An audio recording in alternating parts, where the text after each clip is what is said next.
اللہ اللہ اللہ اللہ اللہ اللہ اللہ رب اشرح لي صدري ويسر لي أمري واحلل عقدة من لساني يفقهوا قولي أعوذ بالله من الشيطان الرجيم بسم الله الرحمن الرحيم ام حسبتم ان تدخلوا الجنة کیا تم کو یہ خیال ہے کہ جنت میں چلے جاؤ گے ولما يأتكم مثل الذين خلوا من قبلكم حالانکہ تم پر نہیں گزرے حالات ان لوگوں کے جیسے جو ہو چکے تم سے پہلے مستهم البأساء والضراء کہ پہنچی ان کو سختی اور تکلیف وزلزلوا اور جھڑجھڑائے گئے حتی یقول الرسول والذین آمنوا معه یہاں تک کہ کہنے لگا رسول اور جو ان کے ساتھ تھے ایمان لائے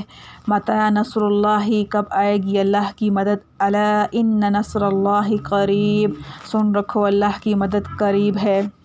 ربط آیات اوپر کی آیت میں کفار کا ہمیشہ سے انبیاء و مومنین کے ساتھ اختلاف اور خلاف کرتے رہنا مذکور تھا، جس میں ایک گونا مسلمانوں کو اس طور پر تسلی دینا بھی مقصود تھا جن کو اس استہزاء کفار سے ایذا ہوتی تھی کہ یہ خلاف تمہارے ساتھ نیا نہیں ہے، ہمیشہ سے ہوتا آیا ہے۔ آگے ان کفار مخالفین سے انبیاء و مومنین کو انواع کی ایذائیں اور شدائد پہنچنے کی حقائق بیان فرماتے ہیں اور اس سے بھی مسلمانوں کو تسلی دلاتے ہیں کہ تم کو بھی کفار سے جو ایذائیں پہنچتی ہیں ان پر صبر کرنا چاہیے، کیونکہ کامل راحت تو آخرت کی محنت ہی اٹھانے سے ہے۔ خلاصہ تفسیر۔ دوسری بات سنو، کیا تمہارا یہ خیال ہے کہ جنت میں بے مشقت جا داخل ہوگے، حالانکہ ابھی کچھ مشقت تو اٹھائی ہی نہیں، کیونکہ تم کو ہنوز ان مسلمان لوگوں کا سا عجیب واقعہ پیش نہیں آیا جو تم سے پہلے ہو گزرے ہیں۔ ان پر مخالفین کے سبب ایسی تنگی اور سختی واقع ہوئی اور مصائب سے ان کو یہاں تک کہ جنبشیں ہوئیں کہ اس زمانہ کے پیغمبر تک اور جو ان کے ہمراہ اہل ایمان تھے بے قرار ہو کر بول اٹھے کہ اللہ تعالیٰ کی امداد موعود کب ہوگی، جس پر ان کو جواب میں تسلی کی گئی کہ یاد رکھو بے شک اللہ تعالیٰ کی امداد بہت نزدیک ہونے والی ہے۔ معارف و مسائل۔ اس آیت میں چند باتیں قابل غور ہیں۔ اول یہ کہ اس آیت سے بظاہر معلوم ہوتا ہے کہ بغیر مشقت و محنت کے اور بغیر مصائب و آفات میں مبتلا ہوئے کوئی شخص جنت میں نہ جائے گا، حالانکہ ارشادات قرآنی اور ارشادات نبی کریم صلی اللہ علیہ وسلم سے ثابت ہے کہ بہت سے گناہگار محض اللہ تعالیٰ کے لطف و کرم اور مغفرت سے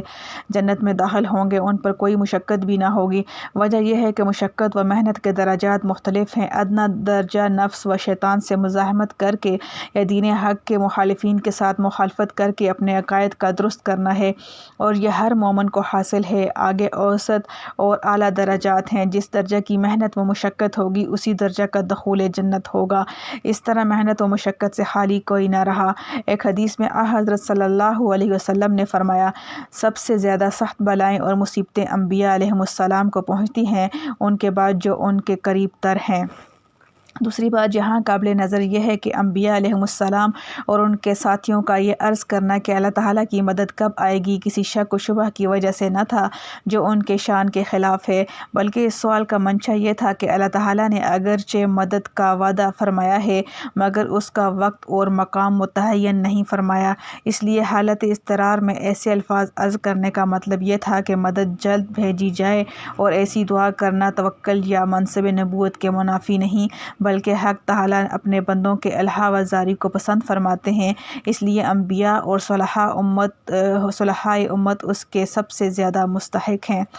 الحمدللہ حمدا کثیرا طیبا مبارکا فیہ کما یحب ربنا ویرضی، اللہم احسن عاقبتنا فی الامور کلہا واجرنا من خزی الدنیا وعذاب الآخرہ، ربنا آتنا فی الدنیا حسنۃ وفی الآخرۃ حسنۃ وقنا عذاب النار۔